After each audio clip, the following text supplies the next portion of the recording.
A boy of 8 years old entered the church crying while holding a baby in his arms during a wedding. Minutes later, when he told the guests who the baby was, the altar filled with tears. Holden woke to the sound of a low, insistent cry. He blinked a few times, trying to understand what was happening until he felt the chill of the early morning. The dark room around him brought no comfort. The sound came from the bed next to him, where his newborn little sister waved her tiny arms, her face red from the effort of crying. Holden got up slowly, his soft steps across the silent room as he approached her. "I need to take care of you. Mom is resting, but I'll stay here with you," he murmured, trying to calm her down. But soon an uneasy feeling began to form in his chest. His sister's cry seemed more of a call than a simple request for attention. He turned to where Elara should be, but what he saw made his heart sink. His mother, pale and motionless, lay in bed, her breathing irregular and feverish. She was sweating cold, and her eyes, when they opened for a moment, seemed to gaze at a distant point. Holden reached out, trying to touch her arm, but her skin was too hot. "Mom, are you okay? Talk to me, please." Holden's voice came out choked, laden with concern. He leaned closer, seeking an answer that could calm him down, but the silence persisted, and the fear deepened. He recalled the fragile health his mother had been showing since the birth of his little sister. The days had been heavy, and the presence of someone who could help them was absent. Holden felt too young to understand everything, but old enough to know he needed to do something. "I don't know what to do. You need to get better. Please, tell me what to do." Despair took over his face. He wanted to help, but he felt lost and helpless. The recent nights of vigil and care for his sister had left him exhausted, but he couldn't fail now. Holden took a damp cloth and wiped his mother's forehead, trying to reduce the fever, even though he knew it was a temporary effort. The heat seemed to burn, and he struggled against the feeling of helplessness. Elara's low moans were almost inaudible, but every sound brought a pang of panic. She murmured something weak and powerless, and Holden had to lean in to hear. "Take care of her, Holden. She needs you." Her voice was a thread of hope mixed with resignation. He nodded, even though he didn't know if she could see, the commitment etching itself in his mind. For a moment, the intensity of it all hit him full force. He wanted to cry, wanted to run and ask for help, but the responsibility of caring for his mother and sister kept him rooted. I'll take care of her, Mum. No one will hurt her, I promise," he said, with a determination he never imagined having. He refused to show weakness in front of his mother. His chest ached, but he knew he had to appear strong, even if he was devastated inside. The baby's cry returned, drawing his attention again. He took her in his arms, feeling the fragile warmth of his sister against his chest. It was like holding a promise, a silent plea for protection. "Shh, I'm here, little one. I'll take care of you," he murmured, rocking her gently even as his own voice trembled. He took a deep breath, trying to organize his thoughts, for every second felt like an eternity, and every beat of his heart a reminder that he needed to keep control. Suddenly he noticed his mother opened her eyes again, as if struggling to say something important, something that couldn't wait. Her voice was a hoarse whisper, almost imperceptible. "Holden, don't let them take her." The sentence pierced the air like a warning, and Holden felt a chill run down his spine. It made no sense, but his mother's tone was too serious to be ignored. "Who, Mom? Who can't take her?" he asked, but there was no answer, only the pleading look in her eyes. The tension mounted as he tried to understand what she meant. Each of her words seemed to carry weight, as if they were instructions for the future. He forced himself to stay calm, but an internal storm was forming. "Don't worry, no one will touch her, I'm here," he said, clutching his little sister in his arms, more of a promise to himself than an answer to his mother. He knew that no matter what happened, this was the mission he should fulfill. As he held the baby, he noticed Elara closed her eyes again, seeming to fall into a deep sleep. The idea that it might be something more than just a rest crossed his mind, but he quickly pushed the thought away. He needed to focus on keeping her stable, on keeping her alive. "Mom, please, you can't leave me here alone. I need you," he whispered, his voice choked with emotion. But he knew his struggle now was for his sister. The responsibility weighed heavily, and every night's sound seemed an omen of what might come. Holden realized that his mother's warning was not something trivial. He should be alert. He should protect his little sister at all costs. "I'll do this, even if I don't understand yet what all this means," he thought, as his mother's words echoed in his mind like a threatening shadow. He promised himself that no matter what came, he wouldn't let anything bad happen. Fatigue was starting to weigh on his eyes, but determination was stronger. He knew he needed to be careful and prepare for whatever might come. "Nothing will happen to you while I'm here," he murmured to his sleeping sister, his tone as firm as a vow. The situation was grave, and he couldn't let fear overcome him. Holden held his little sister in his arms, feeling her restlessness increase as her crying became more intense. He knew time was against him. She was hungry, and he needed to act quickly. Looking around, his eyes rested on the small kitchen, where the baby bottle was still on the sink empty. He took a deep breath, trying to remember the steps his mother always followed. "Calm down. It'll be okay. I'll make your bottle," he murmured, though his own trembling hands betrayed his uncertainty. He propped his little sister on the couch, arranging a pillow beside her so she wouldn't roll off. Then he ran to the kitchen, opening the refrigerator with a nervous tug. Holden's gaze swept through each empty shelf and compartment, finding only a few water bottles and a hardened slice of bread. "No milk. How will I feed you now?" The thought struck him like a wave of despair, but he tried not to give in to panic. There were more options, he just needed to find them. Trying to stay calm, he opened the first cabinet above the sink, where he hoped to find some formula or powdered milk he could use. The shelves were empty, with no sign of anything useful. "Why is everything like this right now?" he murmured, but he didn't have time to lament. Every second lost made his sister's crying grow louder, filling the small space with an urgency he didn't know how to quell. He couldn't fail. It's what he had promised his mother.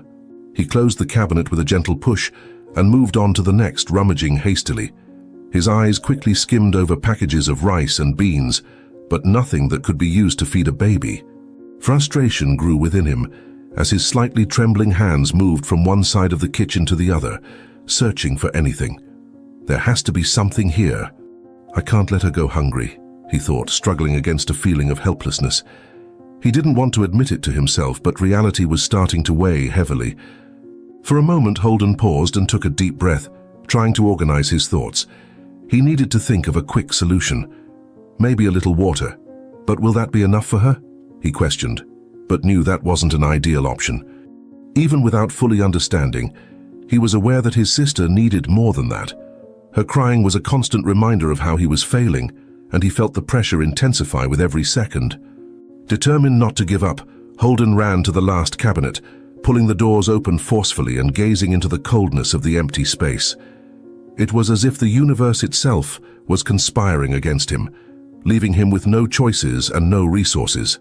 How am I going to manage? Thoughts of despair began to mingle with the weight of responsibility, but he knew he needed to recompose himself. He had no other choice but to keep trying, even if everything seemed lost. He went back to the fridge, hoping to have let something slip by, some remnant of milk that could give his sister a break from hunger. But it was the same empty scene staring back at him. Holden's stomach tightened with the reality of the situation. "I have to find a solution. She needs me," he murmured with a lump in his throat. The idea of asking for help crossed his mind, but he knew there was no one around who could hear his plea for help. By this point, his sister's crying reached a new level of urgency, and Holden felt his heart race. He approached her, caressing her forehead, trying somehow to convey calm. "Hey, calm down. I'm here.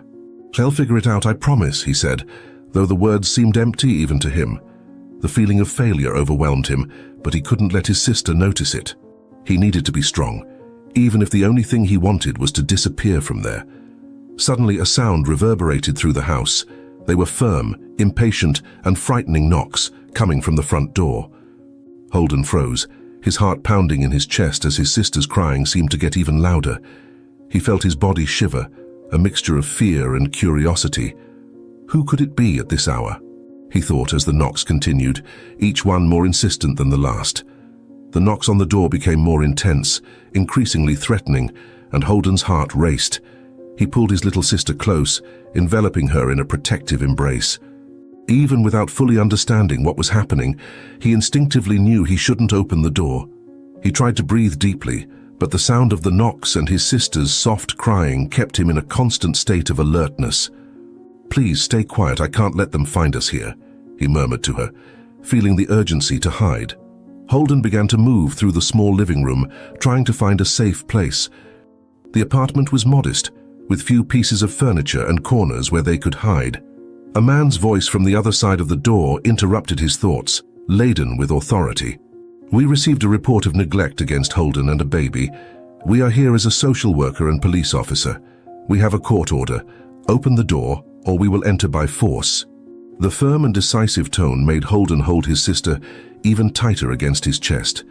He barely had time to process the words, but the mention of the police made him shudder. He quickly crouched behind the couch, watching the door with wide eyes.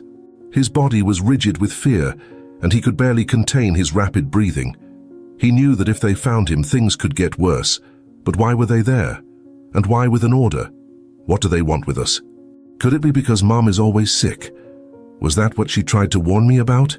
The thought left him even more tense, and he looked at his little sister, as if seeking strength to move forward. On the other side of the door, the woman's voice, who he assumed was the social worker, spoke in a softer tone but equally firm. "If there's an adult, open the door. Holden, if you're listening to us, we're here to help. We know you must be scared, but we need to come in. We won't hurt you or your sister." The tone seemed reassuring, but to Holden the words sounded like a threat, especially after his mother's warning. He knew that no matter how they tried to appear calm, something serious was behind that unexpected visit. He took a deep breath and looked around. Maybe the small closet in the hallway would be a good place to hide. With his sister in his arms, he walked carefully over there, trying not to make noise. Reaching the closet, he slowly opened the door and huddled with her in the back, closing the door behind them. "They can't find us, I can't let them take my sister," he thought as his heart seemed to pound in his ears. While they were hiding in the closet, he heard the police officer on the other side of the door speaking louder. "We're giving you one last chance to open the door. We don't want to hurt anyone, but we need to make sure you're safe." Holden squeezed his eyes shut, hugging his little sister tightly, feeling the anxiety grow. He knew they wouldn't give up that easily, and that only made everything more desperate. The social worker insisted, this time in a more impatient tone. "We received a report, Holden. Your mother, Ilara, was accused of neglect. We know it must be hard to understand, but we need to check on the situation." Holden could barely contain his sob when he heard the word neglect. How could they accuse his mother of something like that? She had always done her best for them, despite all the difficulties. "You don't understand. She always took care of us," he whispered to himself, feeling the injustice of the words. He heard the police officer sigh and move a little away from the door. But then the sound of metal being placed against the wood chilled his blood. He knew they were about to break down the door, and the time he had to think and act was running out quickly. He bit his lip, feeling the desperation intensify. "I need to protect my sister, no matter what happens." "They won't take her," he decided, feeling courage mingle with fear in his chest. The knocks intensified, and the sound of creaking wood indicated they wouldn't stop until they entered. Holden whispered to his little sister, who was squirming in his arms, probably sensing all the tension. "Don't be afraid. I'm here, and I'll do everything to make sure nothing bad happens," he said in a trembling voice, trying to reassure her and himself.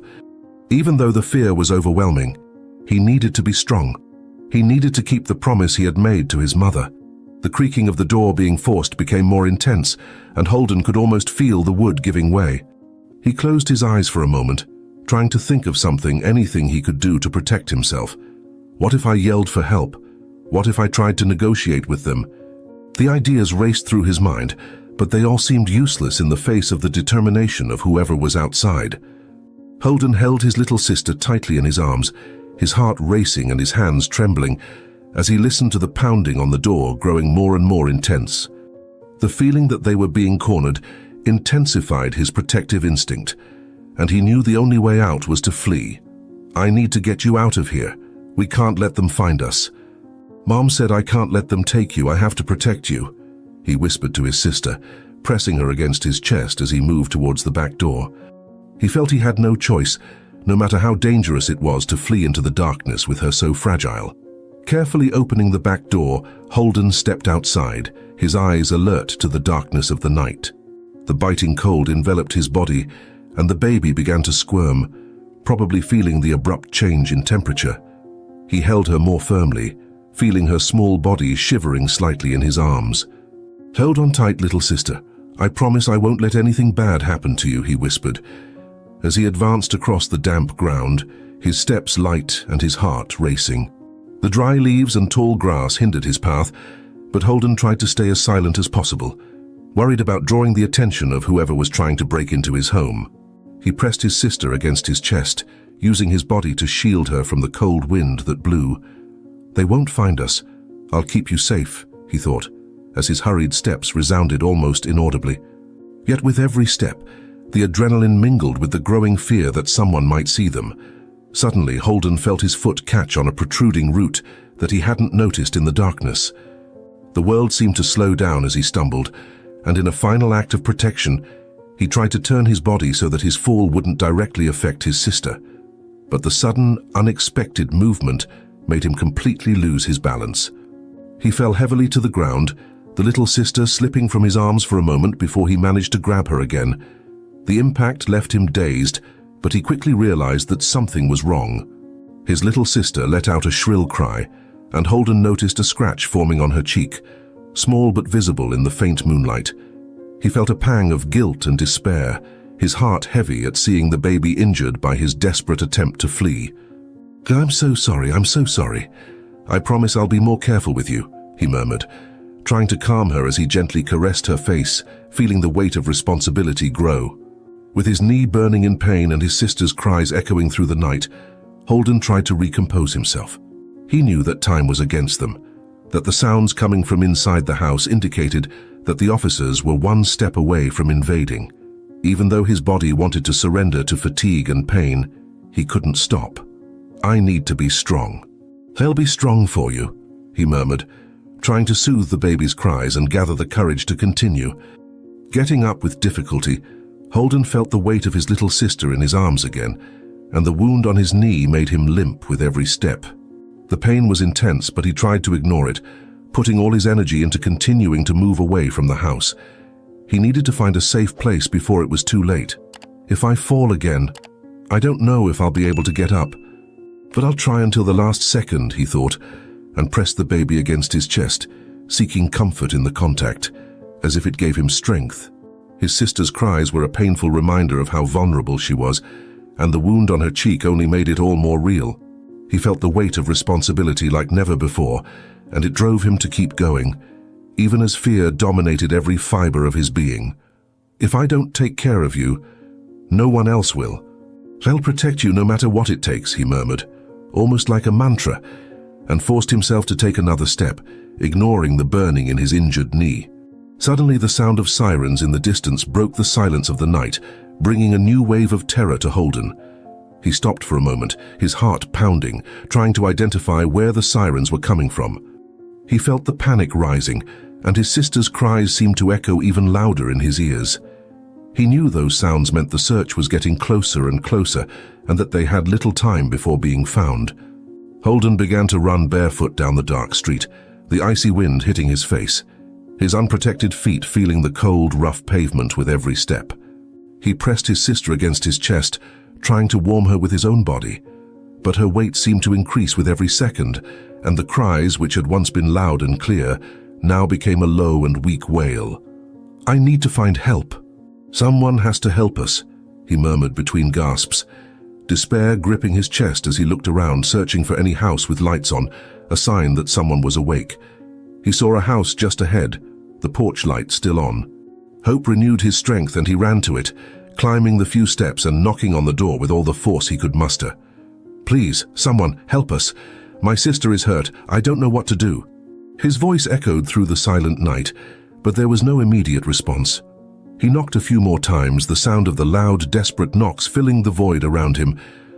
However, in a few seconds, he heard the sound of the lock being turned on the other side. But instead of opening the door, a chain was put in place, reinforcing the silent message that the person didn't want to get involved. He bit his lip, feeling his throat tighten. The baby in his arms was starting to get restless, and her body seemed colder with every second that passed on the cold street. He couldn't afford to stop. He needed to keep going. "Please, someone has to help us. She's just a baby, she can't hurt anyone," he whispered, walking away from the closed door, anguish growing with every step. Even with the fear, he knew he had to keep hope, or his little sister wouldn't make it. He spotted another house ahead, with a faint light on in the living room window. His heart racing, he ran to it, his feet aching from the impact against the hard ground, and began frantically knocking on the door. "Please, my sister is very sick. We just need a safe and warm place for a moment. She didn't take her bottle and we fell. I need help." The words tumbled out, his voice broken by exhaustion and fear, but he insisted, hoping someone would answer him. However, the lights inside the house were turned off, and the only response he received was the sound of the latch being locked tighter. The constant rejection left him desolate, but he knew he couldn't give up. "You don't understand. She's getting cold, she needs help," he shouted, feeling his sister's cold skin, but his voice seemed to dissipate in the wind, with no one around seemingly willing to open the doors. Each look he saw peering through the windows, only to quickly disappear, was like a blow of despair. He felt invisible and powerless, and the fear of not getting help took over every thought. With a broken heart, he hugged his little sister to his chest again and began walking down the street, feeling weaker and more exhausted with each step. His sister's breathing was weak and irregular, and her face was pale and almost lifeless. The coldness of her body terrified him. She needed help, and he needed to be quick. "Please hold on a little longer, little one. I'll get you out of this, I promise," he murmured, although he knew his words were becoming more desperate with every moment. Further ahead, he spotted another house with a light on the porch. He gathered what was left of his strength and ran there, knocking on the door with even more urgency, his eyes fixed on the window in the hope of seeing someone. "Help! My sister is very ill. We have nowhere else to go," he practically shouted, his voice faltering and trembling. But as before, the light inside the house was quickly turned off, and he could hear the sound of the key turning in the lock. The feeling of abandonment and despair only grew. He needed someone who wouldn't ignore his pleas, someone who cared about what was happening. Feeling his feet starting to throb with pain, he looked around, noticing how the houses around him seemed increasingly inhospitable, closed off to his suffering. Each misstep, each door slammed in his face, only increased the anguish, and his little sister was now growing weaker, her skin cold and colorless. "Please, she's just a baby. She doesn't deserve this," he thought, his eyes welling up with tears as he felt the pressure of being alone. The pain in his feet and knees throbbed, but he couldn't give up. Somewhere, someone would have to hear his plea. However, with each closed door, it was a sign that asking for help at the houses would be in vain. He held his little sister tightly, her body seeming colder and colder in his arms, and his faint breathing could barely warm her. He felt a wave of despair run through his body, but he knew he couldn't give up now. Then he remembered the pharmacy. This was his last hope on that cold and deserted night. Holden looked around, his breath panting. The street seemed to stretch endlessly, with only the faint light of the pharmacy blinking in the distance, like a distant promise of relief. He pulled his little sister close to his chest, her body growing colder and limper, and began to walk, fighting against the wind that seemed to intensify the chill in his bones. The sidewalk was uneven, littered with loose stones and puddles of water accumulated from the recent rain. With each step, he felt his bare feet get hurt, but he knew he had to keep going. "Hold on, little one. We're going to make it," he murmured, the sound of his own voice urging him forward. As he advanced, a biting wind swept through the street, bringing a cold drizzle that made him shiver. Holden held the baby tighter, trying to protect her from the gusts that pierced her thin clothes. His feet ached as he stepped on the loose stones and cold concrete, but the cold she felt seemed much worse. He almost slipped on a puddle, but regained his balance in time, regaining control. "We're almost there. Just a little more," he said to himself, although each step seemed to stretch on endlessly. The streetlights, sparse along the street, flickered erratically, casting shadows that made him feel even more isolated. With each locked door he left behind, he felt hope dwindle a little, but the sight of the pharmacy ahead renewed his strength. However, the baby in his arms continued to grow colder, and he noticed her breathing was becoming weaker and more labored. "Don't leave me now, little sister. Just a little longer. I'll get help for both of us," he whispered, his voice trembling with worry. He kept walking, but the journey seemed like a test of endurance. Holden felt his body exhausted, his legs heavy, but the need to get there soon made him ignore the pain and fatigue.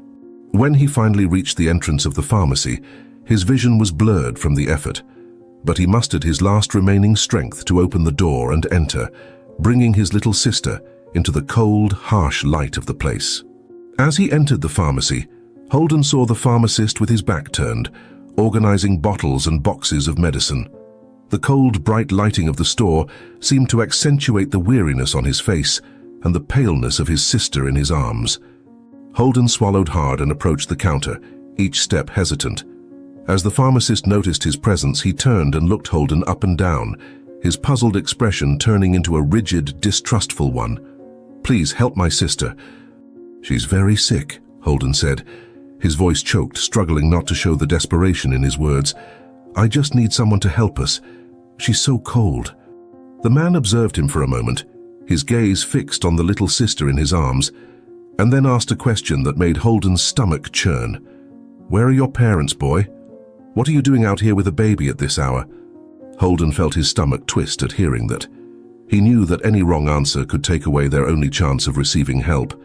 "My mother is very ill, sir, and I just needed a warm place and something for her to eat.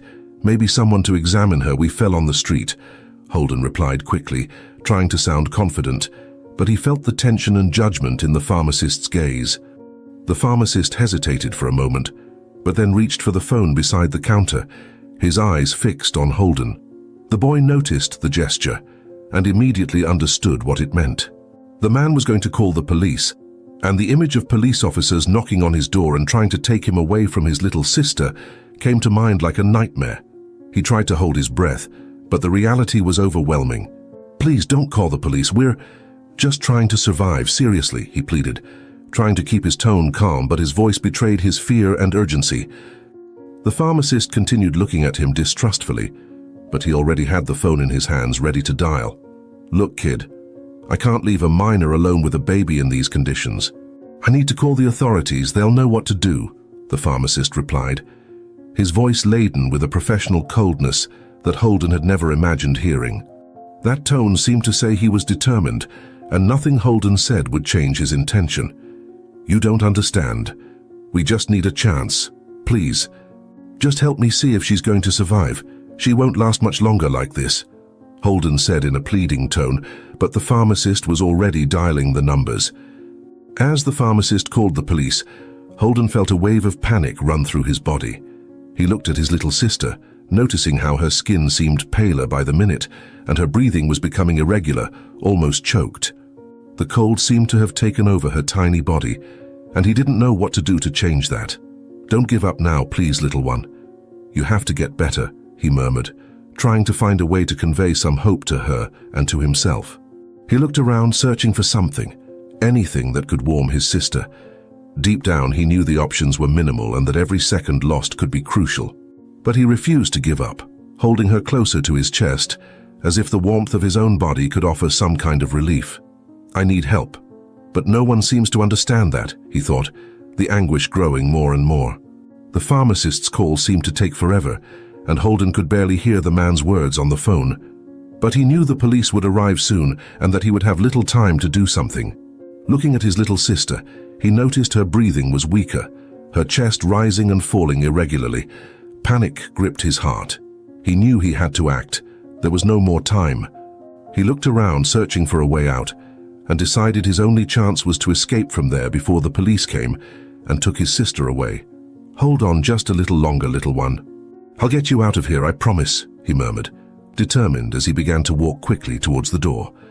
As soon as the pharmacist looked away, Holden took the opportunity to leave the pharmacy and dashed down the street. The cold of the night hit him again, and he felt the weight of accumulated fatigue with each step. But the instinct to protect his sister was stronger than exhaustion.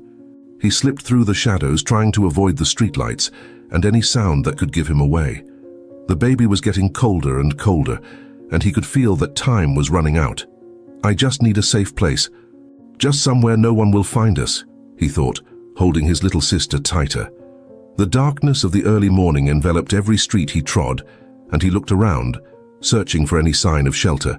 It was then that on a nearby corner, he caught sight of a female figure, an elderly woman with white hair wrapped in a thick coat, watching him curiously. The sight of her was like a ray of hope for Holden, who with no other alternative approached her. The woman looked him up and down, and her gaze seemed attentive, almost as if she were calculating something.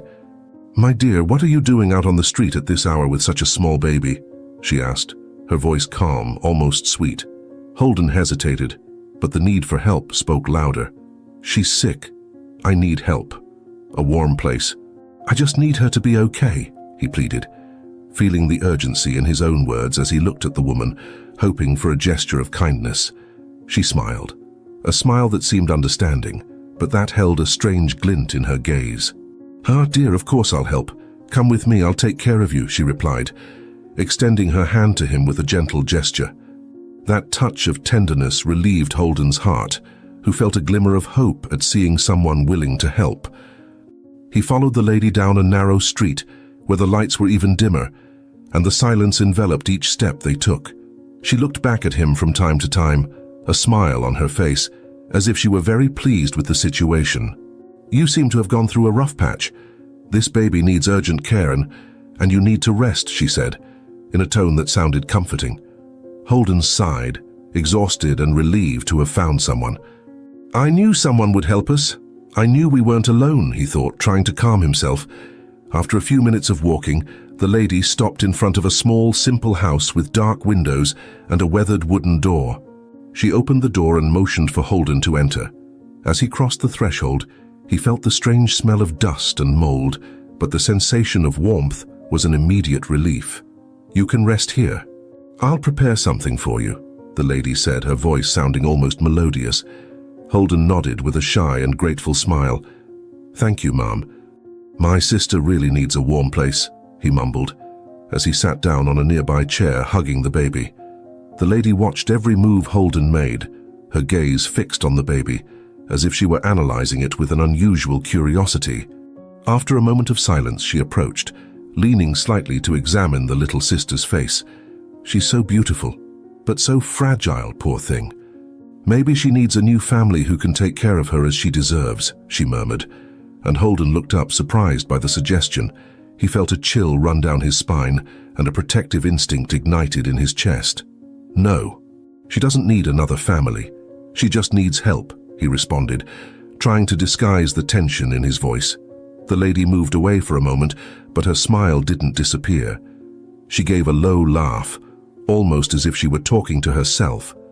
"Ah, my dear, sometimes we need to make sacrifices for the good of those we love," she said, approaching Holden again, now with her hands outstretched towards the baby. Holden recoiled instinctively, his heart racing. "What do you mean by that?" "I just asked for help. I just need her to be safe with me," he said, feeling the fear growing inside him. The lady ignored his words and continued with the same soft smile, but the strange glint in her eyes was now more intense.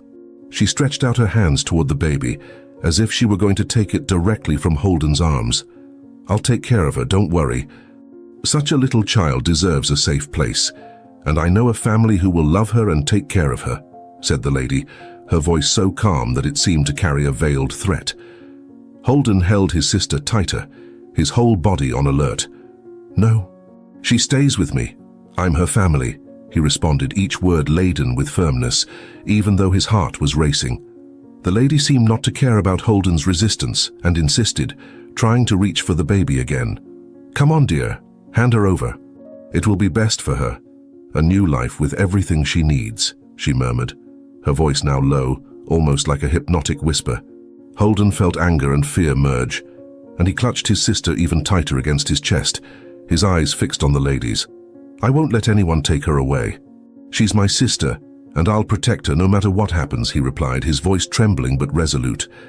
The lady frowned for an instant, but the smile soon returned, this time with a touch of coldness. She stretched out her hands again, and Holden realized she was trying to take the baby by force, The desperation made him get up from the chair, stepping back a few steps to get away from her. "Stay away from us. I trusted you and I only asked for help," he shouted, his voice echoing through the small environment. Holden backed away with his little sister in his arms, his gaze fixed on the lady who still advanced towards him with outstretched hands. The cold glint in her eyes made him shudder. It was as if she saw in him nothing but an obstacle. He knew he was cornered there with little time to escape. Fear pulsed in his chest as the woman tried once more to grab the baby. With a last surge of courage, Holden held his sister tightly and ran towards the front door, ignoring the pain in his feet and the exhaustion that took over his body. "I need to get out of here. I can't let her keep me here for another second," he thought, his heart pounding in desperation. Upon opening the door and going outside, the cold early morning air hit him hard, renewing his determination to flee. He crossed the small garden and went back to the street without looking back. The house was soon left behind, but he still felt the weight of that woman's gaze upon him, as if she could find them at any moment. "I won't let anyone take you away from me, little sister. I promise," he murmured to the baby, trying to comfort her and at the same time himself. The streets around him were unfamiliar, and he realized he was in a strange and deserted part of the city. The night seemed darker and more threatening now, and every step Holden took was an effort, but he knew he couldn't stop. He looked around trying to find something familiar, but the street seemed like a confusing maze. Every corner seemed to lead to a new alley or narrow street, and he felt his heart race at every intersection. "Where do I go? I don't know anything around here. But I need to get as far away from her as possible," he thought, feeling the panic grow as he realized the city was becoming stranger and darker. As he walked, the baby began to stir in his arms, letting out small moans of discomfort. He knew he needed to find shelter quickly, but the idea of being lost only increased his anxiety. "Hold on, little one. I'll find a safe place for us, I promise," he whispered, pulling her closer to his chest. With every minute that passed, her weight seemed to increase, and the tiredness in his arms intensified, but he knew that stopping wasn't an option. The streetlights flickered faintly, casting distorted shadows on the walls of the old and unkempt buildings around. Holden looked around, hoping to find some sign that he was approaching a busier area, but everything seemed deserted and too quiet, which made the environment even more threatening. "I just need to find a busier street. Someone who can really help us," he muttered, trying to push away the fear that insisted on dominating him. As he moved forward, he began to hear the sound of distant footsteps, but he couldn't see anyone. Paranoia took over his mind, and he felt his body shudder. It was as if something or someone was following him, but he didn't have the courage to stop and look back. "Is she following me? Or is someone watching me?" he thought, struggling against the urge to look back. He needed to keep focused on getting out of there no matter who or what was lurking. Not knowing exactly where he was going, Holden began to run even though his bare feet ached, and his little sister whimpered in his arms. The fear that the lady might appear at any moment was greater than any pain he felt. He turned the first corner he found, then the next, and the feeling of being trapped in a maze grew with each new turn. "Where am I? And why does this city seem so different now?" His mind began to fill with questions that had no answers.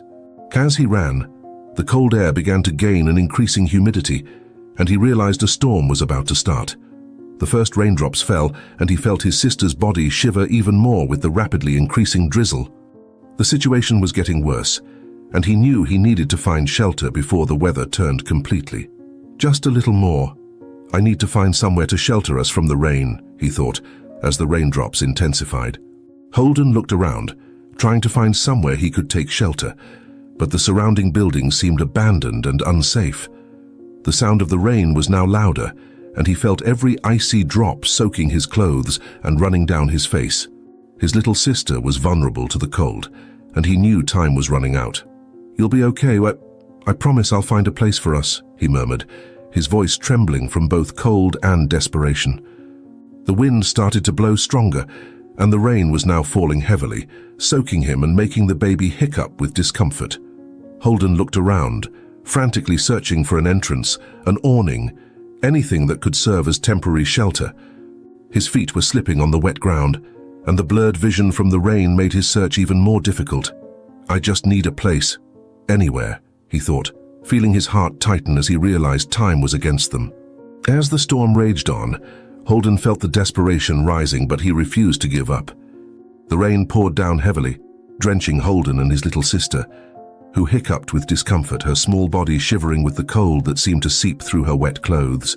Holden did his best to cover her with his own body, trying to shelter her from the rain, but the drops streamed relentlessly down his face and hands. He felt the desperation growing, every second that passed without finding a safe place weighing on his conscience. "I know it's all going terribly wrong, but I promise I'll take care of you. We'll get through this, Mom always says to have faith," he murmured, looking around, his heart pounding, searching for any sign of shelter.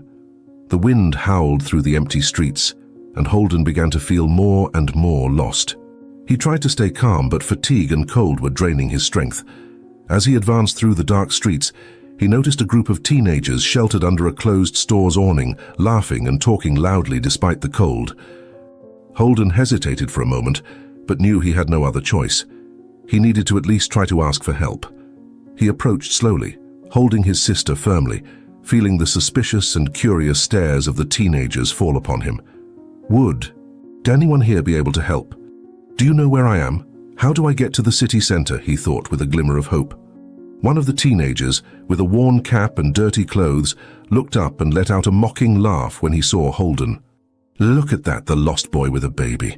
What are you doing out here in the rain with that thing, huh?" The boy jeered as the others laughed and shot him disdainful looks. Holden felt his face burn, but he remained calm, trying not to show fear. "I just need to know where I am and a place to shelter her. She's freezing and the cold is getting worse," he replied, his voice low but firm. He knew they could be dangerous, but he had no other choice. The teenagers laughed even louder, exchanging amused glances among themselves. Another one, taller and with a tattered jacket, approached Holden, his expression defiant. "And why should we help you, kid? It'll be a hassle, and we don't get anything out of it," the boy said with a tone of contempt. Holden swallowed hard, trying to keep his composure. "I just want a place for her to be sheltered from the rain." "I'm not asking for anything more," he said, clutching his little sister to his chest to protect her from the threatening looks. But the laughter continued, and Holden realized he was in a complicated situation. One of the teenagers came closer and reached out his hand, pointing at the baby. "Let me see that little thing. Looks like you're not taking good care of her," he said with a cynical smile, trying to provoke him. Holden took a step back, holding his sister tighter, feeling his heart race. "No, she's my sister and I'm doing what I can," he replied, trying to stay calm, but anger and fear were starting to mingle in his chest. The teenagers continued to provoke him, laughing and closing in on him like predators. Holden felt his whole body tense, his mind searching for an escape, but the awning seemed the only protection from the rain at that moment. "Hey boy, you want to fight us just for that baby? Why don't you let us have a look, huh?" said another one, a sarcastic smile on his face as the others agreed. Holden took a deep breath, trying to contain the anger growing inside him. "I just want you to leave us alone. I don't want any trouble," he said, his voice trembling with exhaustion. But realizing his weakness, one of the teenagers lightly pushed him, testing his limits. Holden almost lost his balance, but managed to stay on his feet, still holding his sister firmly. "Stop that, you could hurt her. Don't do that or you'll have to deal with me," he shouted, his voice choked with fear and anger. He felt the cold mingling with the warmth of his body, a mix of adrenaline and dread at realizing they weren't going to leave him alone. One of the teenagers let out a loud laugh, as if amused by Holden's despair. "Oh, he thinks he's strong. You think you're this little girl's daddy, huh?" he mocked. And before Holden could react, the boy pushed him harder, causing him to lose his balance. Holden tripped and fell to the ground with force, trying to protect his sister from the impact. Her body hit his lightly, and he felt a sharp pain in his arm as he cushioned the fall. "No, this can't be happening," he thought, his mind spinning with the desperation of the situation. As he fell, Holden felt the weight of his little sister in his arms and realized she had started to sob, her weak crying mingling with the sound of the heavy rain pounding around them. Pain radiated through his arm, but he knew he couldn't falter. "Don't worry, little one. I won't let any of them hurt you," he murmured to her, though his own strength was diminishing. He tried to get up, but the group of teenagers now surrounded him completely, and he couldn't see a clear way out. The teenagers, sensing his resistance, intensified their taunts. One of them put his arm around Holden's shoulder as if to pull him away, while another tried to make him let go of his sister. Holden felt the panic rising, and a new wave of adrenaline made him resist. "Get away, I just want to leave," he shouted, trying to push them away with what little strength he had left in his body. But it was in vain. With every step he took to get away, they pushed him back into the center of the circle, and the sound of the rain seemed to drown out his desperate pleas for help. It was then, amid the chaos and laughter of the teenagers, that Holden heard an unexpected sound that brought him a spark of dread and hope. A police siren, echoing distantly but clearly approaching. He noticed that the teenagers had heard it too, and exchanged looks of panic, the amusement disappearing from their faces and giving way to concern. Within seconds, as if coordinated, they began to disperse, fleeing in different directions, leaving Holden and his little sister alone in the pouring rain. Holden felt relief mixed with the urge to escape, and without hesitation, he started running again, each step making the cold water splash around him. That was really lucky. Those boys could have hurt me. It's a good thing they're as scared of the police as I am, he thought. Feeling renewed adrenaline, he didn't know where he was going. He just wanted to get away from that place as fast as possible. His sister whimpered softly in his arms, and he felt her body clinging even tighter, which caused him growing panic. He knew he needed to find a safe place before it was too late. The run through the rain seemed endless, each drop soaking his clothes further, and her weight in his arms increased his fatigue with every moment. Even with the pain and fear, he didn't give up. Finally, amid the shadows of the dark streets, he spotted an illuminated building. With his heart racing, Holden approached it, and then recognized the large letters on the sign indicating hospital. He could hardly believe his own luck. He could finally get help. "I found a hospital. Now everything will be okay. They'll take care of you, and I'll keep the promise I made to Mom," he whispered to his sister, trying to reassure her and himself as he advanced toward the entrance with quick, determined steps. As he crossed the automatic doors of the hospital, Holden was enveloped by the warmth of the environment, and the relief almost made him collapse right there. But he knew he had no time to waste. He walked straight to the reception desk, where a receptionist watched him with an expression of surprise and concern at seeing a drenched boy holding a baby. "Please, my sister. She needs help now." He could barely control his voice, choked with exhaustion and despair. Each word was a plea for someone to finally lend a hand. The receptionist frowned, observing Holden and his little sister with an expression of doubt and distrust. "Where are your parents? Do you have a legal guardian?" she asked, her tone formal and hesitant. Holden felt his heart sink at the question, knowing the answer might not be well received. I'm alone now. I just need her to be treated, please," he pleaded. His eyes fixed on her, hoping she would understand the gravity of the situation, but the woman shook her head, still reluctant, seeming more concerned with following the rules than helping. The attendant sighed, examining their appearance, her gaze settling on the frail figure of the little sister in his arms. "We can't treat unaccompanied minors without a guardian or documents. Those are the hospital's procedures," she insisted, her voice firm. Holden felt a wave of despair wash over him. He knew he had no documents, no formal justification. "I don't have anything, just her, and she needs help," he responded, trying to stay calm, but feeling his voice starting to falter with the mixture of frustration and fear. It was then that he looked at his sister's face and noticed something that made him feel even colder. Her lips were turning purple, her small chest rising and falling irregularly and slowly, as if each breath was a struggle. Panic took over him, and he turned to the receptionist, his eyes wide open. "She's not well. Please, I beg you, just look at her," he exclaimed, his voice laden with despair, while the woman's eyes showed growing uncertainty. Holden knew he was racing against time, and could not allow bureaucracies to prevent him from saving his sister's life. Other patients and staff in the reception area began to turn and observe the scene, murmuring among themselves, but no one seemed willing to act. Holden ignored the stares and conversations. The world around him seemed to be crumbling, and the only thing that mattered was saving his sister. "Please, she won't make it. Someone needs to do something," he pleaded, his voice faltering as he held his little sister tightly, as if that embrace could protect her from any danger. The receptionist remained silent, averting her gaze from Holden and ignoring the urgent plea in his voice. Despair began to overwhelm him as he held his little sister closer and closer, feeling her body fragile and cold. "Someone, please. She's unwell. She needs help now." His voice echoed through the lobby, but no one moved. The people around seemed trapped in a mixture of curiosity and indifference. Holden looked around, searching for any face that showed compassion. "She doesn't have much time. Please," he implored, feeling his heart tighten. It was then that, at the back of the lobby, he spotted a figure with a serene expression and white robes. A nurse was watching him with an intense but gentle gaze, as if she could feel his anguish from a distance. Without a second thought, Holden walked towards her, his body almost giving way under the weight of exhaustion and fear. The nurse crouched down to be at his level, and upon seeing the baby in his arms, her face showed immediate concern. "My son, what happened? How long has she been like this? Tell me what happened to her so I can help you." Her voice was soft but carried a sense of urgency.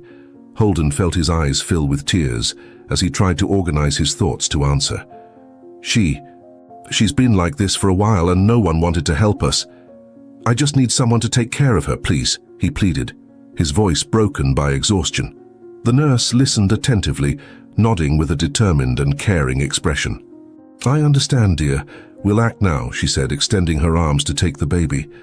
The firmness and calm in her expression finally seemed to give Holden a small sense of relief. He needed to trust. Still, as he let go of his little sister, he felt his heart tighten, the uncertainty still weighing heavily. She'll be okay, won't she?" he murmured, his voice almost fading amidst the sound of activity in the hospital. He needed to hear some assurance, a promise.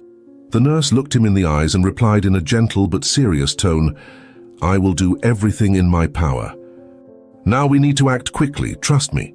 She began to examine the baby with light and attentive fingers, each movement revealing the experience and care with which she handled the situation. Holden could barely take his eyes off, his heart pounding rapidly, as if it could explode at any moment. "Please, you have to help her." "I did everything I could," he whispered, almost like a prayer, his voice trembling with the fear that it might be too late. The nurse felt the baby's pulse and touched her face and chest, her hands checking what seemed to be a critical condition. Her brow furrowed slightly, the gravity of the baby's state becoming increasingly clear. "She is very weak and needs urgent care," she stated, the tone of her voice blending with the seriousness in her eyes. "You were very brave to bring her here, but now we cannot waste any more time." Holden felt a glimmer of hope with those words, but knew that every second was precious. The nurse did not hesitate, and with the baby in her arms quickly headed down the hospital corridor. Holden followed closely behind, almost stumbling with every step, but determined to keep up with her. I just want her to be okay. It's just the two of us," he murmured, barely able to hold back tears. The nurse silently nodded, absorbing his words and understanding the depth of that statement. They arrived at a small examination room, and the nurse carefully placed the baby on a gurney, adjusting her to make her as comfortable as possible. Holden remained by her side, his eyes fixed on his sister's body, waiting for something to happen, for her to react in some way. He felt the panic intensifying, and the nurse, sensing his restlessness, placed a hand on his shoulder. "She's in good hands now. I'll do everything I can to help her," she said, her voice soft and reassuring. The nurse began to examine the baby with meticulous care, checking vital signs, breathing deeply as she worked. Holden watched everything, barely breathing, his heart tight. He knew he had done his best, but he still wondered if it would be enough. I did everything I could, but what if it's not enough?" he thought, feeling the guilt start to weigh on him. He tried to push the thought away, but the fear of losing his sister was a constant shadow. After a few minutes of observation and analysis, the nurse stopped and looked at Holden, her face visibly paler. The nurse frowned as she finished examining the baby, clearly alarmed by the signs she was observing. She took a deep breath before turning to Holden, who watched her with wide eyes filled with fear and anxiety. "My son, I need to get a doctor immediately. Your sister is having difficulty breathing, and the case is serious," she said. placing a firm hand on Holden's shoulder to give him some comfort. Holden just nodded, his throat so tight he couldn't speak. Then, "She'll get better with the doctor, won't she?" he murmured, his voice trembling, laden with hope and fear.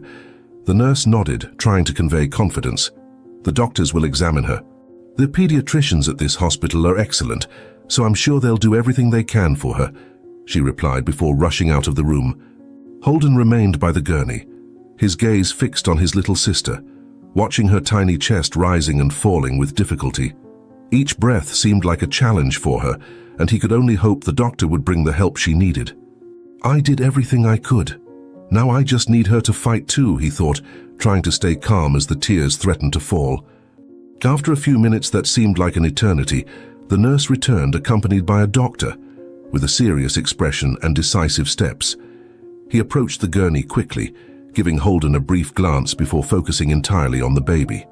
"Let's see what we have here," said the doctor, with a calm and professional voice.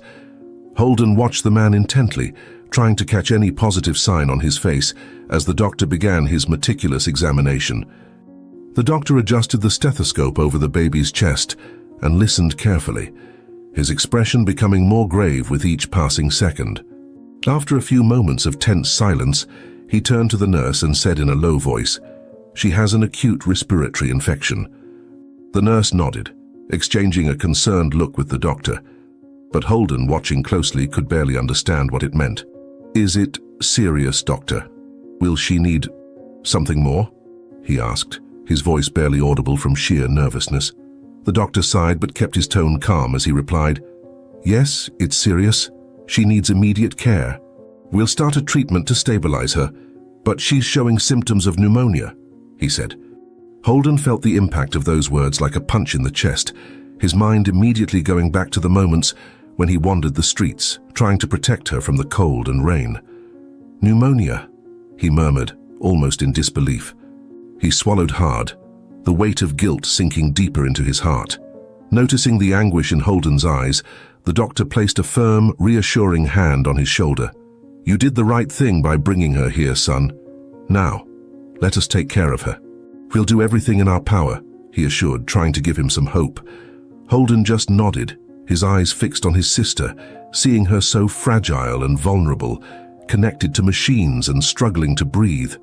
"I just want her to be okay. For all this to be over soon," he murmured softly, almost like a prayer. The nurse returned with a small oxygen mask and carefully placed it over the baby's face. Seeing his sister connected to that device made him even more distressed, but Holden knew it was necessary. The nurse, sensing his fear, explained gently, "She needs oxygen to help her breathe. We're stabilizing her." Holden nodded, trying to focus on her words and believe they were on the right path. "She'll get better, she'll be able to breathe again," he repeated to himself like a mantra. As they adjusted the oxygen and other devices around the baby, the doctor stepped away to make some notes and talk to the nurse in a low voice. Holden could only catch fragments of what they were saying, but some of the words he picked up made him even more apprehensive. Police and abandonment situation. His heart raced, and a new wave of anxiety took over his body. Will they separate us? She needs me.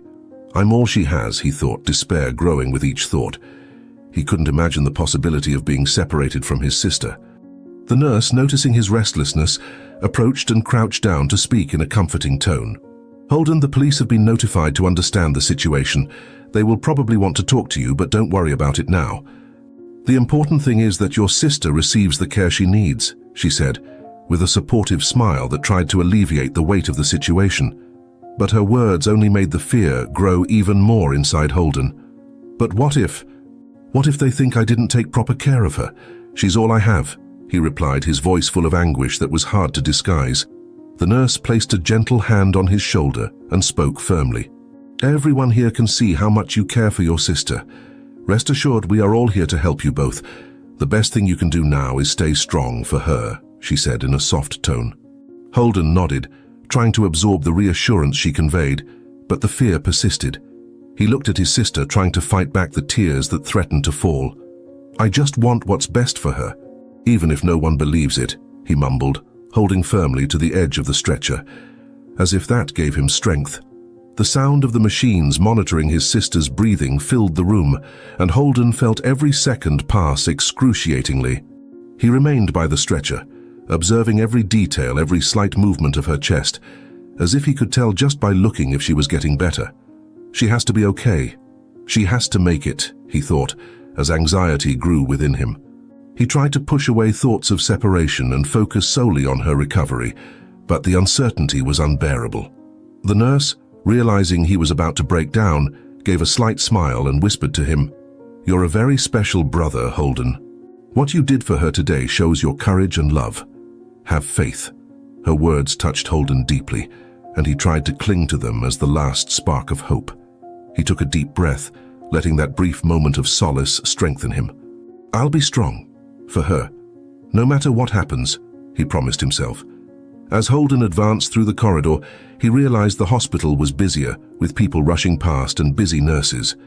He shrank back, trying to make himself invisible as he carried his sister. He knew he needed to be quick, but at the same time, every movement had to be careful. "Calm down. I can do this. I just need to find an exit," he repeated to himself, trying to calm the panic that threatened to take over.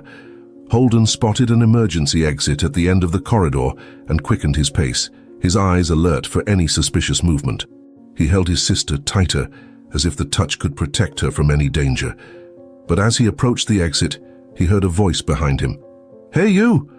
What are you doing here?" It was a security guard. Holden froze, his heart pounding and his mind on alert. He knew he couldn't stop, that he needed to find a way out before someone realized what he was trying to do. Without a second thought, he started running, his footsteps echoing down the corridor as the security guard shouted after him. He knew he had to be fast, that he couldn't hesitate. "Please, please, don't let anyone stop us," he thought, as he moved further away from the security guard's voice.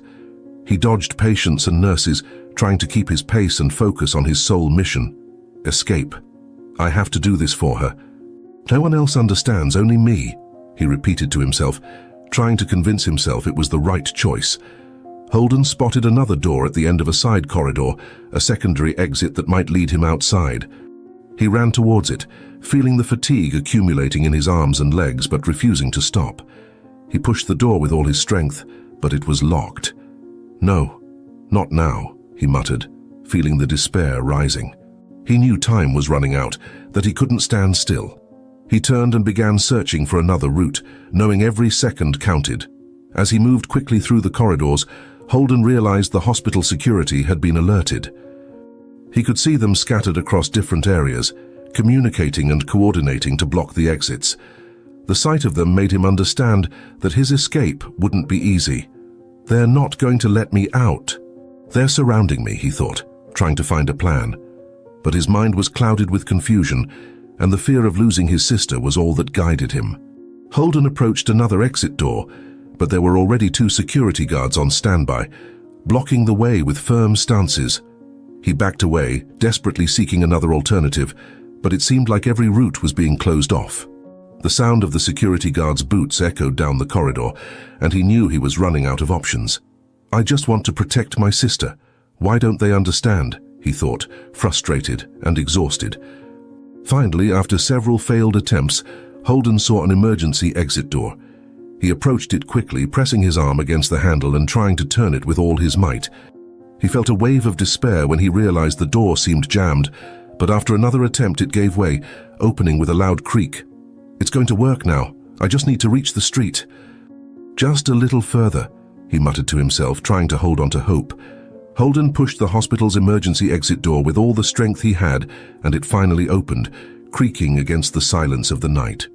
The cold air hit him like a shock, and he clutched his little sister tighter to his chest, protecting her from the icy wind that swept across the deserted street. Without hesitating, he launched himself outside, feeling the relief of escape mixed with the weight of fear. The hospital was behind him, but the uncertainty of what was to come consumed him. "I just need to go as far away as possible. Find a safe place for her," he thought, as the sound of his footsteps echoed on the empty sidewalk. The night was eerily quiet, and he could only hear his rapid breathing and the soft whisper of his sister's breath. He held her even closer, seeking to convey warmth and security. Each step made his body protest, tired and aching, but the urgency to protect his sister gave him strength. "Please, hold on, little one. We're almost there," he whispered, his voice trembling with both exhaustion and dread. After running for several blocks, he finally stopped to catch his breath. Looking around, he realized he was lost. There were no signs of life in sight, only the blinking lights of the lampposts and the wind cutting through the empty street. His gaze swept the horizon until it found across the street the image of a church, its doors open and a warm glow emanating from inside.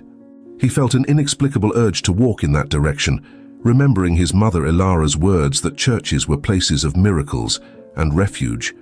Could this be a sign? Could she find help in there? He thought, torn between disbelief and hope. He took a few hesitant steps towards the church, trying to decide what to do. The fatigue was weighing on his shoulders, but he knew he had to keep going, that his sister depended on him. The warmth of that light was tempting, and he wanted to believe that perhaps within those walls he could find the help he so desperately needed. If miracles really exist, "Let one happen now, please," he muttered to himself, his heart heavy with uncertainty. But then something strange paralyzed him. He looked at his sister and realized that her face was even paler than before, her lips taking on a purplish hue, and the small body in his arms seemed lighter and quieter than it had ever been. A chill ran down his spine and he stopped, feeling the panic growing inside him. "Please, no, not now, you have to stay with me," he whispered, his voice choked as he held her carefully, trying to elicit some reaction.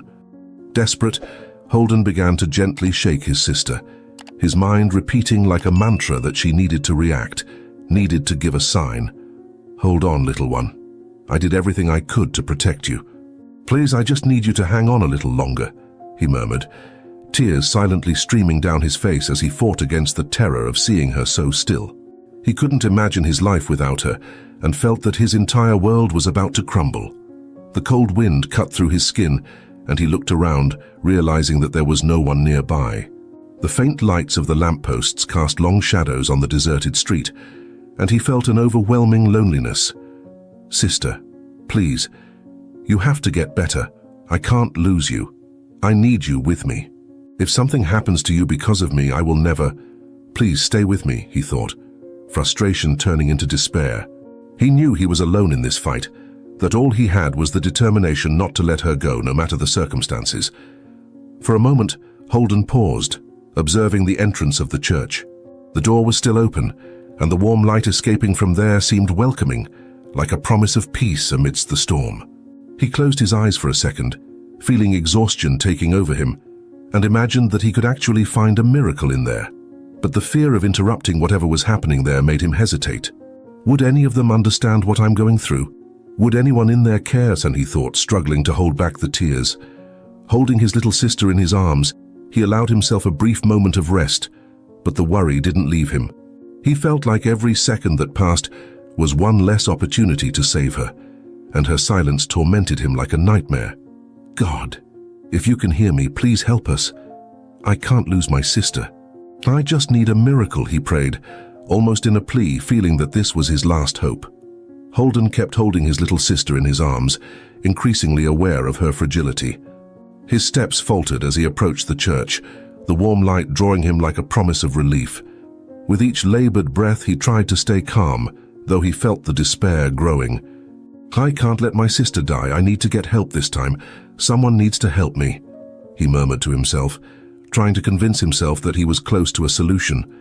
The cold of the night and the weight of responsibility almost paralyzed him, but he forced himself to continue. When he reached the steps of the church, he realized that there was something unusual there. The entrance was decorated with flowers, and some well-dressed people were entering with eager smiles, as if they were awaiting an important event. Holden hesitated, realizing that he was in the middle of a ceremony. "A wedding. I'm interrupting something. But she needs help," he thought, mustering the courage that seemed to escape with every passing second. He knew his sister needed immediate help, and that he didn't have time to wait for another opportunity. Holden began to climb the steps carefully, holding his sister as gently as he could. However, when he got close to the entrance, he was intercepted by a burly man in a black suit who seemed to be the security guard for the event. The man looked him up and down, his face hardened and his eyes judgmental. "Hey, what do you think you're doing here, kid?" "This is a private event and you shouldn't be here," said the security guard, crossing his arms in front of the entrance, blocking the way. Holden felt his heart tighten and took a deep breath before answering. "Please, sir, I just need help for my little sister. She's very sick," he said, his voice laden with despair. But the security guard just shook his head, his gaze hardening even more. "This is an important wedding, kid. We don't need beggars disrupting the ceremony. Get out of here," replied the man, his tone full of disdain and indifference. Those words hit Holden like a knife, but he knew he couldn't give up. He moved closer, his eyes pleading, trying to find a shred of compassion in the man before him. "She's very sick, I swear. We just need someone to help us. I'd do anything for her. I just want her to be okay. Maybe if the priest can pray for her." "I need help, any help," insisted Holden, his voice choked, but the security guard didn't seem to care. He simply raised his hand, preventing Holden from getting closer. "Don't repeat that, kid. Leave before I call someone to handle this another way." Holden's despair grew, and he felt that time was running out. He looked at his little sister, pale and unresponsive, and a wave of panic washed over him. "Please, I just need help." "She'll die if no one does anything," he said, almost screaming. But his voice was lost in the murmur of people entering the church. He felt invisible, as if his and his sister's pain were insignificant in the face of the party and laughter. While trying to think of something, he saw a movement at the church entrance. The bride was arriving, surrounded by people helping her with the dress and arranging the flowers around her. Holden recognized the bride as Rillery, the doctor from the neighborhood clinic, and his heart skipped a beat. He remembered her, having seen her during an appointment when he went with his mother. Holden knew that Rillery was a good person, someone who always treated him with respect and never refused to help those in need. "Rillery, she can help me. If only she could see me," he thought, feeling an unexpected hope growing. Trying to get her attention, Holden took a step towards the entrance, but the security guard blocked him again, gently pushing him back. "I already told you to leave, boy. This is not your place," the man insisted, his tone increasingly impatient. Holden looked at him, his eyes burning with anger and despair. "She's my last hope. I just need her to see.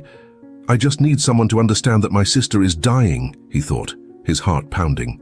Rillery's presence, so close yet inaccessible, made Holden's despair grow even more. He watched the doctor being led inside the church, while the security guard remained firm in his position, preventing him from getting closer. "Please, I beg you. You don't understand what we're going through," Holden said, his voice almost fading amidst the wedding commotion. He knew the chances were slim, but he couldn't give up. As he watched Rillery walk away, Holden felt that every second was an eternity. He looked at his sister, who remained lifeless in his arms, and felt he was losing the only person left in his life. "You can't leave me like this. I need you, little sister," he whispered, trying to maintain control, but the panic grew inside him. Holden took a deep breath, trying to gather all the courage he had, and pushed the security guard hard enough to make his way through. He felt a surge of adrenaline as he ran through the church hallways, each step echoing in the solemn silence of the ceremony that was in progress. He looked around, and the sight of the elegantly dressed congregation, with surprised and indignant eyes turned towards him, almost made him hesitate. But as he looked at the frail and motionless little sister in his arms, the fear disappeared, replaced by the urgent need to save her. "No matter what they think of me, I just need her to live." He strode down the center aisle, disrupting the ceremony. Seeing Rillery, his eyes pleaded for help. "Please help my little sister," he began, his voice laden with despair. "I know I shouldn't be here. I know it's wrong, but she's dying and I need her to survive. She's all I have. Please, Rillery. You're a doctor and I trust you. If you don't save her, she won't make it." He paused, tears streaming down his face as the weight of his anguish revealed itself in every word. Holden took a deep breath and continued, his voice shaky but firm. "Ever since my mom got sick, I'm the only thing she has. And she's the only thing I have. I did everything I could to keep her safe, but it was hard, much harder than I ever imagined. I slept little, waking up afraid that something might happen to her. I don't know how to be a father or an older brother, but I tried. I tried with all my might, and still, it seems I failed." He looked at the congregation, his gaze fixed on every face, hoping someone would understand the depth of his despair. "I brought her to the hospital," he continued, his voice growing hoarser. She was so weak, so cold. I asked for help. I begged them to take care of her. But everyone wanted to know where our parents were. They wanted documents, as if that was more important than her life. And all I could do was watch as they looked at me like I was the problem. He felt a tightness in his chest, and the weight of each word pressed down on him further. She's here in my arms, and I feel like I'm losing her with every second that passes. Holden looked at Rillery again, desperately seeking a glimmer of compassion, something that would give him hope.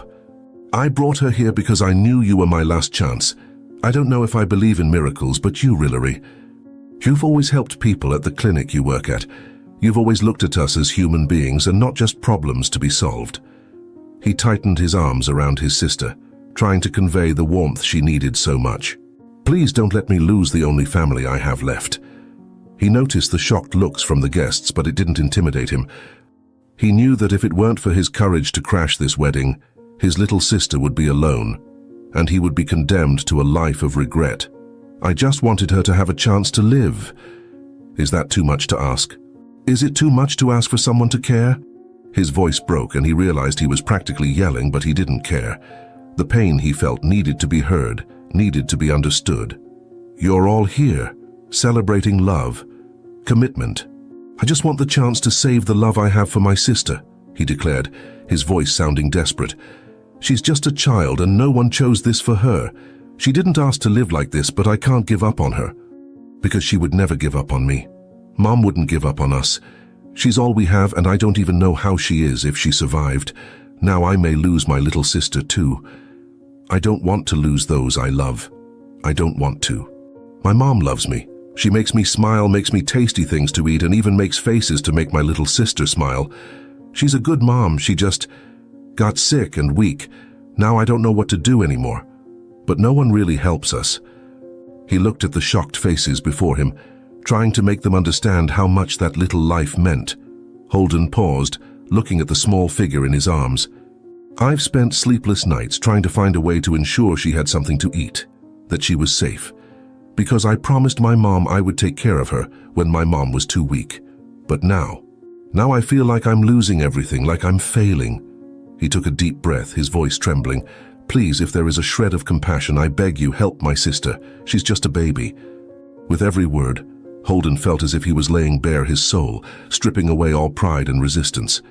I brought her here because I didn't know where else to go. I wanted a priest to pray for her, wanted any chance to save her. Don't let me regret this. Don't let me lose what little I have left because I won't know how to go on without her, he murmured, his eyes fixed on Rillery, hoping she could feel the weight of his plea. You're in a sacred place where love should be celebrated, so please look at her. See the life I've tried so hard to protect, the life that needs a chance, he said, now almost without strength, but still holding his little sister tightly. I'm nothing without her, and she needs to live, so I ask, I beg, don't take this away from us. When he finished, Holden fell silent, hoping the words would reach someone, that someone would understand how much he needed help. The church fell silent, and he saw Rillery's expression soften as she understood the gravity of the situation. Rillery immediately dropped the bouquet of flowers and approached Holden, her eyes fixed on the small, motionless figure in his arms. She gently placed her hands on the baby, her face changing from surprise to concentration and concern. Holden, let me see your little sister, she said, her voice low but full of urgency. Holden was reluctant, his arms refusing to let go of her, but he knew he needed to trust. He watched every move Rillery made, his heart oscillating between hope and fear, the feeling that finally someone was there to help. She's everything to me, Rillery. I don't know what I'll do if something happens, he whispered, almost like a prayer, a silent plea for the doctor to succeed where he could not. Rillery took the baby with extreme care, already noticing the pale color and small blue lips. She quickly checked the vital signs and felt her heart sink. She knew the condition was critical and that every second was essential. Holden, she's in an emergency situation. She's very weak, she said, pressing her fingers to the little one's neck to feel the barely existent pulse. She remained calm, but her voice carried an urgency that made Holden's heart race even more. I'll do my best, but we need to stabilize her now. We don't have much time. As Rillery worked, one of the guests approached, observing the scene with an attentive and concerned expression. His name was Oliver. He was a social worker who was there to attend the ceremony, but now the scene caught his attention more intensely. "Rillery, do you need anything? Can I help?" he asked, his eyes alternating between the doctor and Holden. There was a slight distrust, but noticing Holden's anguish, his expression softened and he focused on listening to what was happening. Rillery nodded briefly to Oliver, turning her attention back to the baby. She checked the little one's breathing, lifted the eyelids and touched her cold skin. "She has clear signs of respiratory infection. This looks like advanced pneumonia. If we don't treat it immediately, it could be fatal," she explained, exchanging a serious look with Oliver. The words resonated in Holden like a death sentence, and despair took hold of him completely. "No, it can't be. I did everything I could to prevent this. Please, Rillery, do something, save her," he pleaded, tears silently streaming down his face, his eyes fixed on his little sister. Rillery placed one of her hands on Holden's shoulder, trying to convey calm and security. "We need to take her to the hospital. There we'll have the equipment and medicines needed to stabilize her and save her life," she said, trying to be clear and reassuring, but aware that the words might not calm Holden's despair. He felt his strength drain as if guilt and fear consumed him from within. "I can't lose her, Rillery. She's the only thing I have left. I need her alive," he murmured, his voice choked and his face filled with fear. Observing everything attentively, Oliver approached Holden, realizing the gravity of the situation. "Son, I'm a social worker. My name is Oliver. You're without your mother now, correct?" he asked, trying to understand more about that family's story and offering the support he could.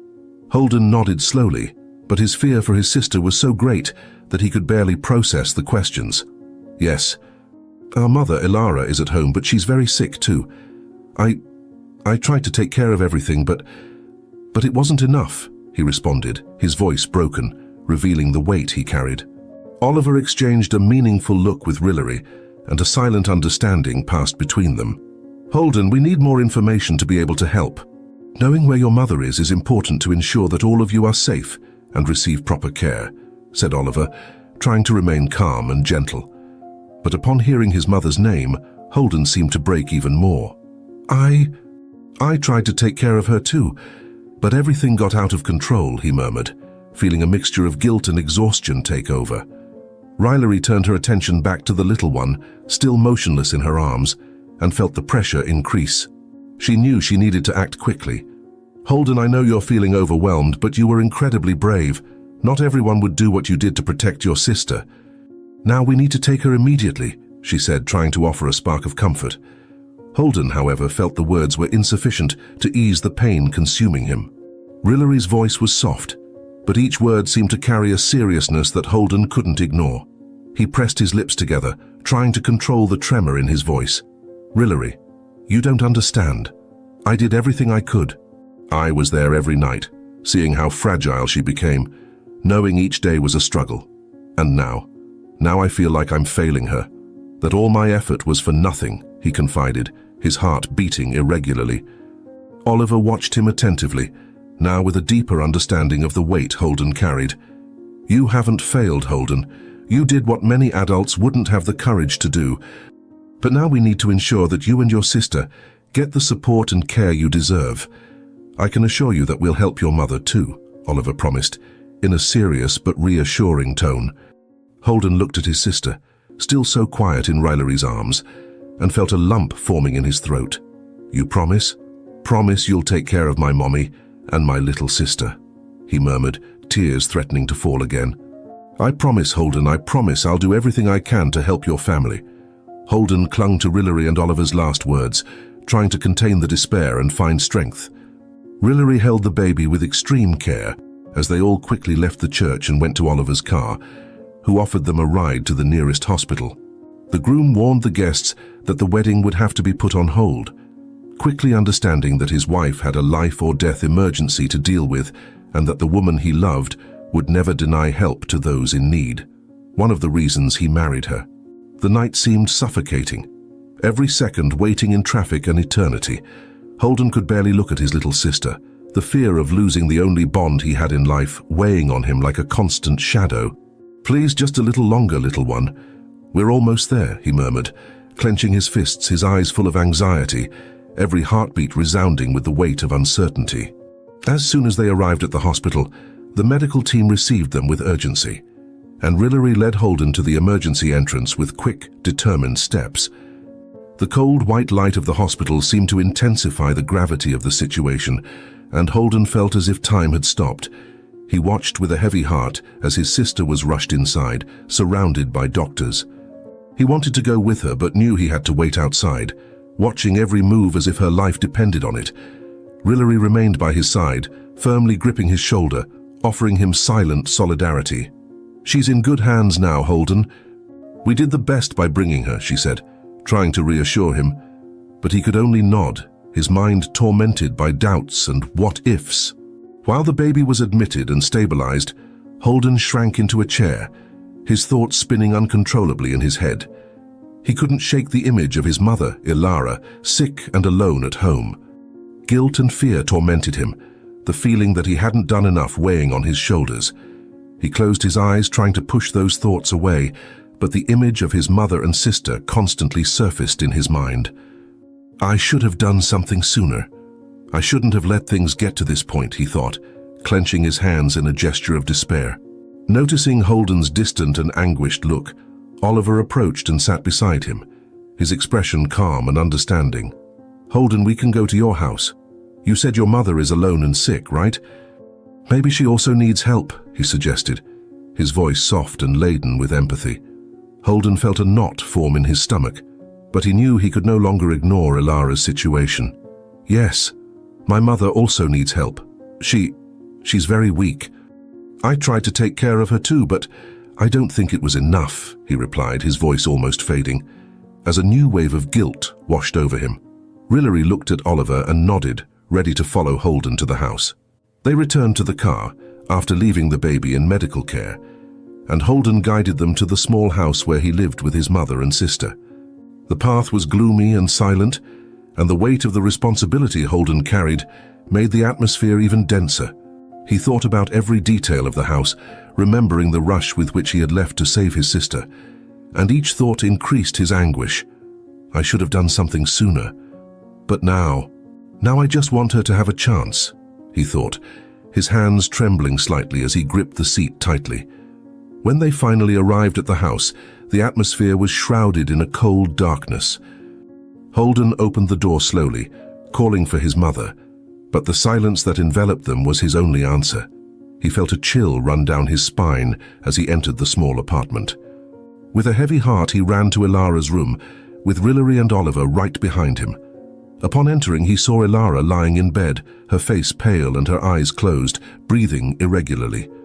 Holden knelt beside her, carefully holding her hand, almost afraid of hurting her. "Mum, I'm back. I brought help." "You're going to be okay, I promise," he whispered, trying to convince himself, but the sight of her so frail caused him overwhelming pain. Rillery approached quickly, analyzing Ilara's condition with a clinical eye. She touched her forehead and realized that the fever was high, and her breathing was labored. "Holden, she's very weak. It seems like she has a severe infection, probably something related to the delivery," Rillery explained, her tone revealing the gravity of the situation. She looked at Oliver, her expression serious. "We need to take her to the hospital now." "Every minute counts," she said without hesitation. Without hesitating, Oliver signaled for Holden to help him lift Ilara and take her to the car. Holden put her arm around his shoulders, feeling the weight of her body, each step made difficult by the tension and fear that it might be too late. "I should have come back sooner. I should have done more. Mum, please hold on. Just a little longer," he murmured as they walked to the car, his heart heavy. Rillery followed closely, encouraging him to continue. "You're doing what you can, Holden. We'll get her out of this situation together," she said, trying to give him a spark of hope. On the way back to the hospital, Holden couldn't prevent silent tears from streaming down his face. The pain of seeing his mother in that state was unbearable, and the guilt consumed him with every mile they traveled. Oliver, sensing the boy's suffering, placed a hand on his shoulder, trying to comfort him. "Holden, you did what you could. Now we're here, and we'll help her. Your mother needs you to be strong, just like your sister." "That's what they need now," he said, with a conviction that, although it didn't alleviate Holden's pain, offered him a small consolation. Arriving at the hospital, Ilara was quickly taken to the emergency room, and Holden followed the doctors with his eyes, feeling the weight of what would happen next. He knew the situation was critical and depended on the doctor's ability to save the two most important people in his life. Rillery and Oliver stayed by his side, trying to convey some reassurance, but uncertainty and fear took hold of everyone. Each second that passed without news seemed like an eternity, and Holden felt on the verge of collapse. Minutes later, a doctor finally emerged from the emergency room, his face tense, and approached Holden. "Your mother has a severe infection resulting from the delivery.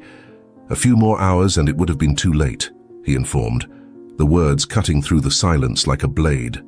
Holden felt the ground disappear beneath his feet, the weight of those words taking his breath away. He held back tears, but the look on the doctor's face left no room for illusions. Holden remained standing, feeling the weight of the world on his shoulders, while the doctor's words still echoed in his mind. A few more hours and it would have been too late. The gravity of his mother's situation seemed to threaten his self-control. He looked at Rillery and Oliver, who accompanied him with expressions of solidarity and concern. Rillery, sensing his state of shock, placed a hand on his shoulder, squeezing it lightly. "We're here, Holden. Now that she's receiving treatment, the situation is under control," she said, her voice firm and gentle. Holden felt a slight relief in her words, but fear still dominated him. While they waited, the doctor continued, "Your mother has been put on strong antibiotics and is being monitored. The postpartum infection was already spreading, but we'll do everything possible to control and stabilize the situation." Holden nodded, but the feeling of helplessness was suffocating. "Doctor, please, just don't let anything happen to her," he pleaded, his voice trembling, his eyes fixed on the emergency room door. The doctor nodded understandingly before returning to the team. Holden remained in the hallway, his hands shaking and his thoughts racing. Oliver, seeing the despair in the boy's eyes, tried to console him. "She's receiving the necessary care, Holden. Now that you've done your part, you just need to trust that everything will be okay," he said, his tone calm and reassuring. Holden, still struggling with his own fears, took a deep breath, letting Oliver's words sink into his mind. I want to believe that, but it's hard. Both my mother and my sister were hanging by a thread. And what if I fail again?" he murmured, his voice laden with pain. Rillery noticed the extreme fatigue in Holden's eyes and pulled up a chair for him. "Holden, you need to rest, even if it's just for a few minutes. It's too much for one person to carry," she said insistently, pushing the chair closer. Holden reluctantly finally sat down, but kept his gaze fixed on the emergency doors, as if he couldn't afford to miss a single second if something happened. "I know I need to, but what if I close my eyes and they need me? I can't afford to rest while they're still fighting," he argued, feeling the weight of responsibility.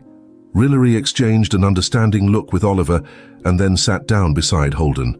"I know it's hard, but you're not alone now. Oliver and I have offered to accompany the case, and we'll help your family get back on their feet. This responsibility isn't just yours, Holden," she said, her voice reassuring but firm. Holden looked at her, surprised and grateful, and for a moment he felt a little less overburdened. I don't even know how to thank you. It seems like the weight of the world is a little lighter now," he admitted, almost drained. Time passed slowly, but finally the doctor returned with news that brought some relief to Holden's heart. "Your little sister is also stable now. The pneumonia is being treated, and her response to the medication is positive," the doctor informed him, a slight encouraging smile on his face. Holden felt a wave of relief wash over his body, and he almost collapsed from exhaustion. "Thank you. Thank you for everything, Doctor," he said with a relieved sigh. Holden was taken to the room where his sister was admitted, and upon seeing her breathing normally, a sense of peace began to envelop him. Her chest rose and fell rhythmically, and her face had regained some color. Holden approached, holding her tiny hand in his, as if he wanted to feel every beat of life pulsing there. "You're strong, little one. I knew you'd make it. I'll be here for you always," he murmured, the tears now of relief. Rillery and Oliver entered the room shortly after, observing the scene with tenderness. Oliver placed a hand on Holden's shoulder. "You were very brave, Holden. Your actions saved your sister. Now your mother also has a real chance of recovering, he said, his voice filled with admiration. Holden looked at him, his heart finally beginning to calm. I just wanted to do what was right. If I can have my family by my side, it was worth every second, he replied with a slight smile, still holding his sister's hand. Holden's eyes closed for a moment, and he struggled to keep them open. Fatigue seemed to finally be taking its toll, but a soft peace enveloped him. Rillery noticed this and placed a chair beside the baby's bed. Lie down for a bit, Holden. Sleep. Oliver and I will stay here and we'll make sure nothing happens to them, she said with a welcoming smile. Holden hesitated, but finally nodded, feeling he was in good hands. He settled into the chair beside his sister's bed and, holding her hand, allowed himself to relax for the first time. The weight of fear and worry began to dissipate, replaced by the sense of security that Rillery and Oliver had brought into his life. I don't know how to thank you, he murmured as his eyes slowly closed. After days of tension and uncertainty, Elara was finally starting to feel stronger.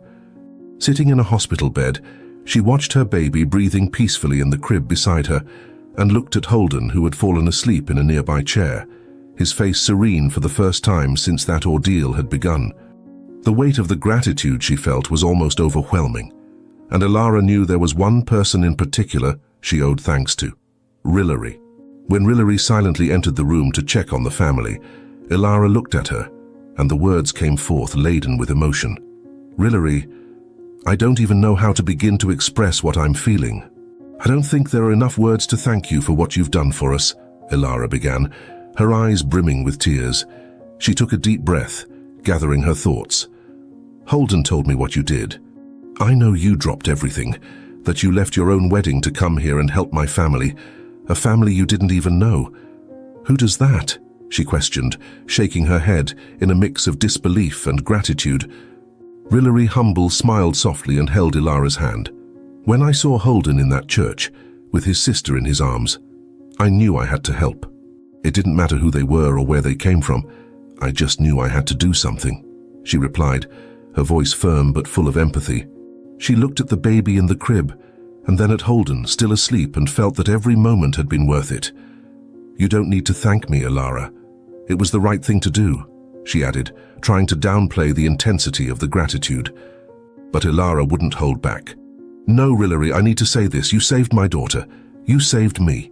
When I was alone with the fever consuming me, I was afraid to close my eyes and never wake up again. And what hurt me most was thinking about what would happen to Holden and my baby, she confessed, her voice trembling as she remembered the pain and despair she had felt during those days.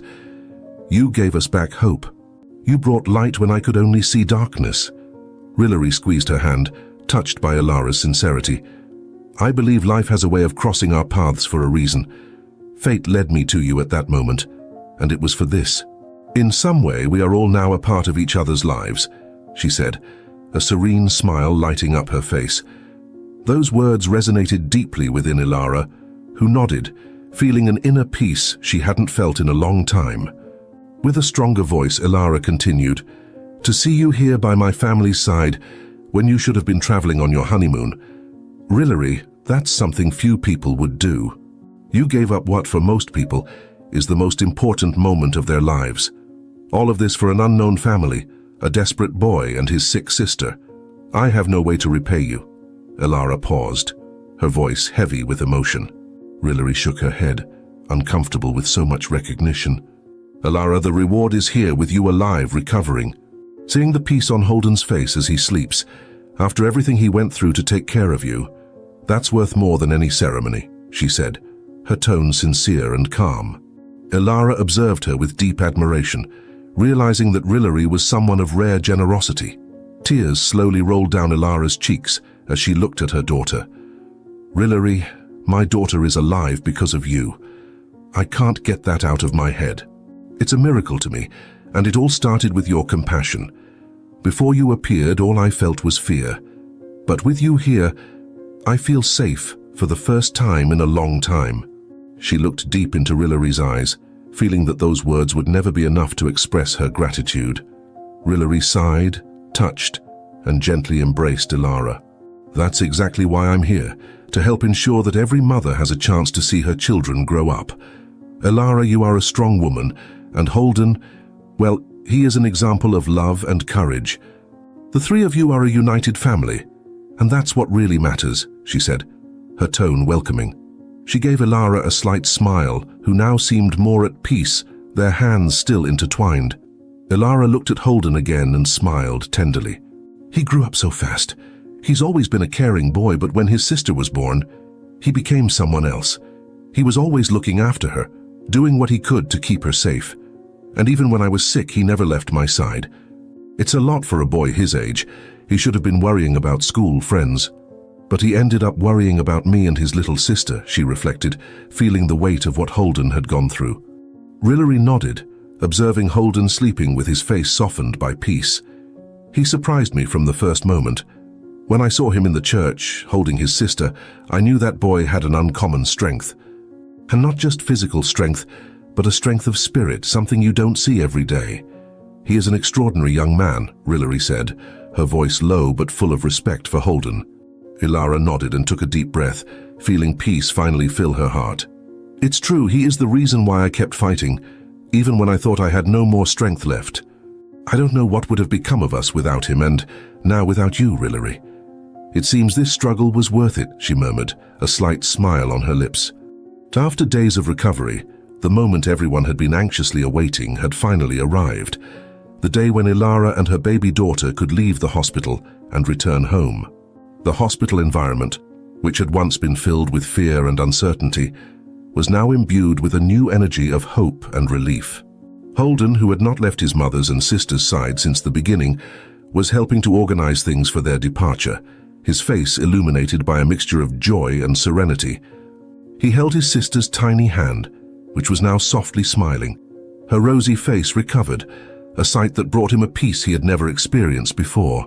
Rillery, who had accompanied them every step of this journey, was by their side, helping the team prepare for the discharge.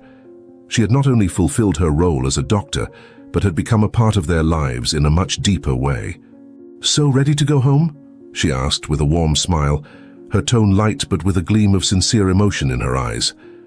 Holden looked at her with gratitude, nodding as he squeezed his mother's hand. "Ready, yes. Now that we have a new friend and everything is all right," he replied, the words overflowing with gratitude. As they descended to the hospital lobby, Elara held the baby tenderly, a feeling of protection and relief radiating from her expression. She looked at Rillery, and her eyes shone with renewed gratitude. "Rillery, you have given us our lives back.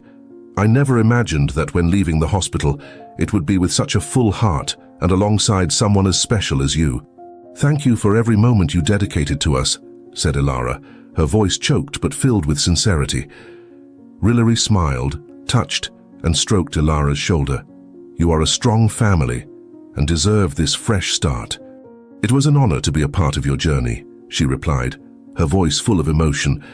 When they went through the automatic doors, they were greeted by the soft glow of the sun, the fresh